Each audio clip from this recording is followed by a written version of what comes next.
Ate, una ka. Please, die! Wala akong babalik sa Sir, okay lang po lumapit ako kay Billy. Okay, sir. Doon na lang sa harap, sir. Okay, doon siya kaharap. Okay. Susunod po. Maraming sa inyo galing pang Norway!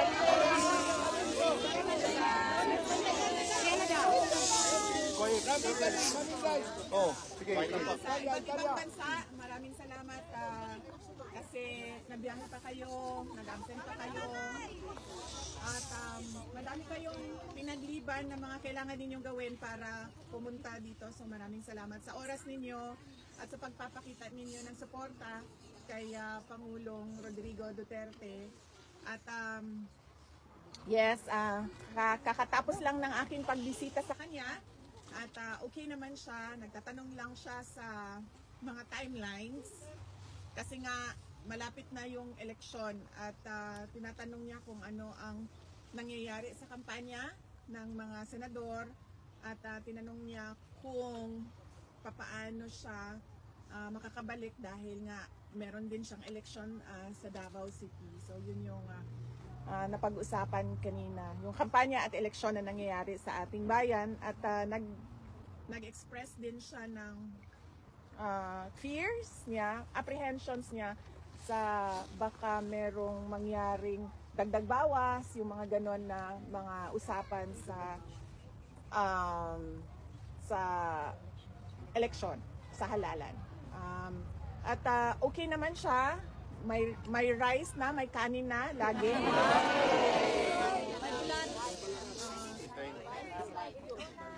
At yung mga taga Netherlands kahapon, nagsabi sila iba daw ang pagkaluto ng ng kanin dito. Tinanong ko siya kung tama ba yung pagkaluto ng kanin. Tama naman daw.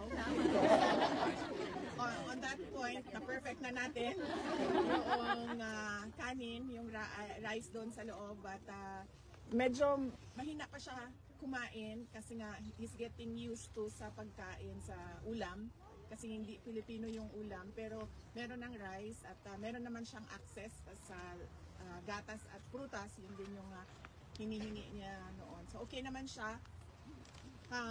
Ang kanyang may mga sakit na si Pangulong Duterte, natural lang yon dahil mga 80 years old na siya. So merong doktor na nagmamonitor sa kanya at meron din silang nurses na nagmamonitor din sa kanya. Ang kanyang blood sugar, nilagyan na siya ng gadget para sa blood sugar niya. So nilagyan na silang parang electronic checking doon 4 times a day sa kanyang blood sugar. So medyo controlled naman ang blood sugar. Ang problema na lang natin ay hindi mapigilan yung pag-inom niya ng Coke Zero. Bago ako umalis, binilhan ko siya ng 4 na Coke Zero. Nag-iwan ako doon ng 4 na Coke Zero. Bumili ako para sa kanya at sinabi ko na once a day yan. Kasi ang grocery mo will come sa Wednesday. Ang grocery list mo will come sa Wednesday. So once a day yung 4 na Coke Zero na iniwan ko sa'yo. At sabi niya, bakit? Sabi niya, bakit? Once a day lang ang Coke Zero ko. So, sabi niya, 3 beses daw kumakain araw-araw, breakfast, lunch, dinner. So, at least daw 2 cans of Coke Zero a day. So, I know, right?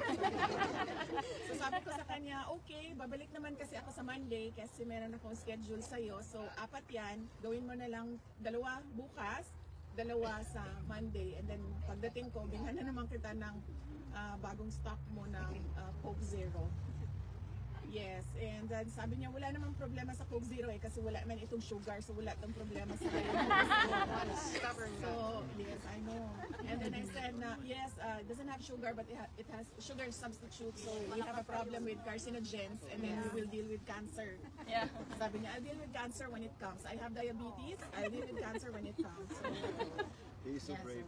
So right now, yes. So right now, I'm just keeping him comfortable. Letting him, asking him to adjust to the ways inside and asking him to observe the other detainees on how they do things so that he knows how the system works inside. And then, well, yes, yun lang naman ang ano niya, ang kanyang damit.